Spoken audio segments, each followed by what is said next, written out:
On just about any continent in the world, you can open up the Uber app and probably find a driver nearby.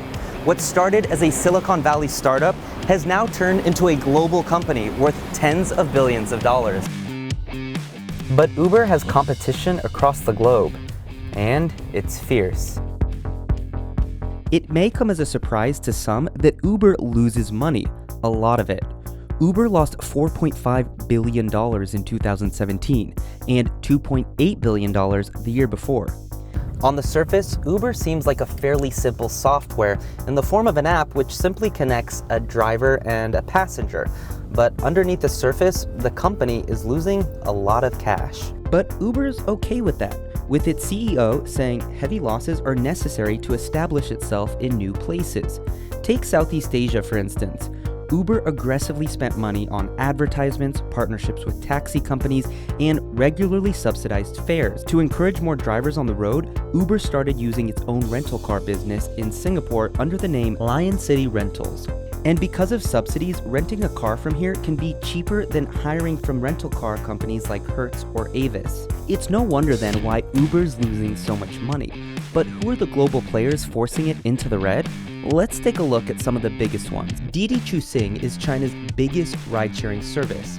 And given China's population is a massive 1.4 billion people, Didi is also considered the world's largest ride-sharing service. Uber fought hard in China for 3 years, burning through $1 billion a year to stay in the game. And in 2016, Didi finally purchased Uber's China operations. Uber would take a nearly 18% stake in Didi. It's a move that seems to be paying off. At the beginning of 2018, Didi briefly passed Uber, becoming the world's most valuable startup. Uber may have given up its fight in the world's most populous country, but it's still pushing ahead in the world's second biggest, India. India's home competitor is Ola, which was launched in 2010. Today it has more than 1 million drivers across 110 cities. That's far more than Uber's 450,000 drivers across 31 cities. But Uber is staying put, saying business is stronger than ever.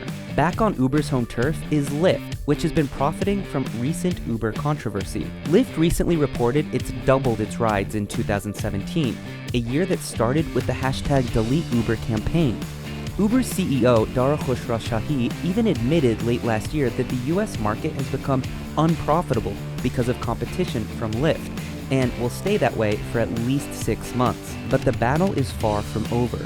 Uber is still America's #1 travel app, with Lyft following close behind at #2. In Indonesia, the world's 4th largest country, is Gojek. Its fleet now includes more than 400,000 cars and motorbikes, which are common throughout Southeast Asia. In Southeast Asia, which boasts a total population of more than 600 million, is Grab. Grab was started in Malaysia in 2012 with just 10 employees. Now, with headquarters in Singapore, it has more than 3,000 employees and claims 4 million daily bookings. While those are some of the biggest players, you've also got 99 in Brazil, Yandex in Russia, BlaBlaCar in Europe, and Careem in the Middle East. And recently, company deals among the players have made the landscape pretty convoluted. For example, Didi in China outright acquired Brazil's ride-sharing app 99 in an effort to expand in Latin America. So one of Brazil's largest ride-sharing apps, 99, is competing with Uber in Brazil, yet 99 is owned by Didi, who actually bought Uber in China. If that seems confusing, well, you're right. But that's just one example of where the line becomes blurred over who's a friend and who's a foe for Uber. Even though Didi bought Uber in China, Didi also invested in Careem in the Middle East and Grab in Southeast Asia, both of which competed against Uber. Then there's SoftBank, the massive Japanese conglomerate. The company has invested billions of dollars in Didi, Grab, Ola, and 99. For a while, it seemed SoftBank's strategy was to invest in Uber's competitors around the world. But in January, SoftBank secured about a 15% stake in Uber, with an additional investment of $1.25 billion. It's kind of like hedging your bets. No matter which companies win and which companies lose, SoftBank has set itself up to win a piece of the pie no matter what.